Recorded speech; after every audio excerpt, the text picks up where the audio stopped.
Magandang hapon mga ka-happy hour.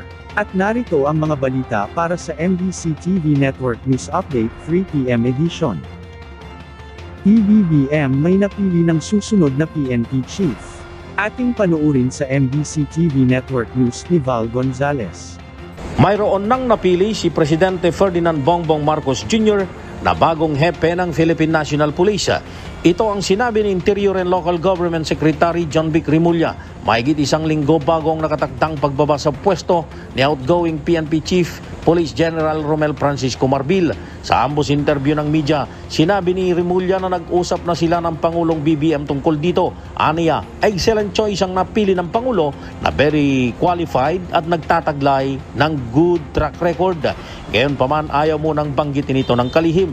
Sa susunod na 2 linggo, aniya, ay mababatid na ng publiko kung sino ang napili ng Pangulo. Matatandaan na bukod kay CIDG Director Major General Nicolas Torre III ay kabilang din sa mga lumulutang na pangalan na papalit kay General Marbil ay sina PNP Deputy Chief for Administration Lieutenant General Jose Belencio Nartates Jr., PNP Directoral Staff Chief Lieutenant General Edgar Alan Ocubo at National Capital Region Police Office Director Brigadier General Anthony Abirin.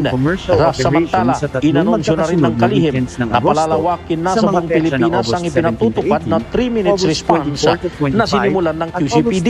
Ito ay dahil sa napatunayan ng QCPD na kakayanin ng pulisyang magresponde sa isang krimen sa loob lamang ng 3 minuto. Kasabay nito ay sisimulan na rin ipatupad ang Emergency 911 System sa Metro Manila, Regions 4A, Region 3, Region 1 at BARM sa buwan ng Hulyo sa ilalim ng Unified 911 Emergency. Kasama na rin dito ang Bureau of Fire Protection, LGUs na makakasama sa tuwing mayroong re-respondihang emergency saan mang panig ng bansa. Para sa MBC TV Network News, ako si Val Gonzales, DZRH, una sa Pilipinas, una sa Pilipino.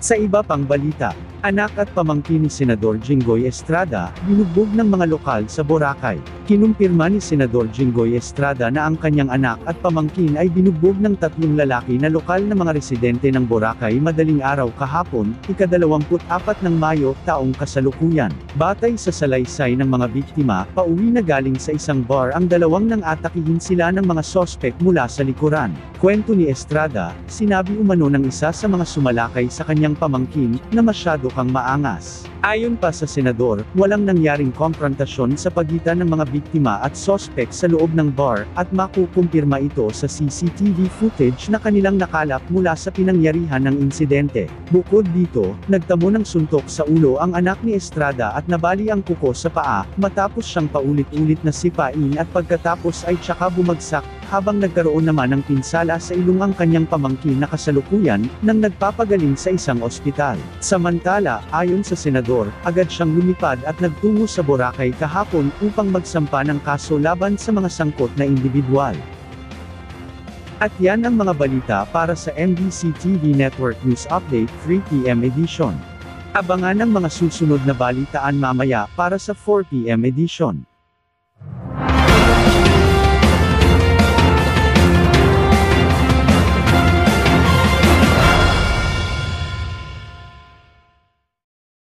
Mga ka-happy hour, kung gusto mong manood ang mga balita sa MBC TV Network News Update, mag-subscribe sa aming YouTube channel, i-like ang aming Facebook page, at i-follow sa aming TikTok account.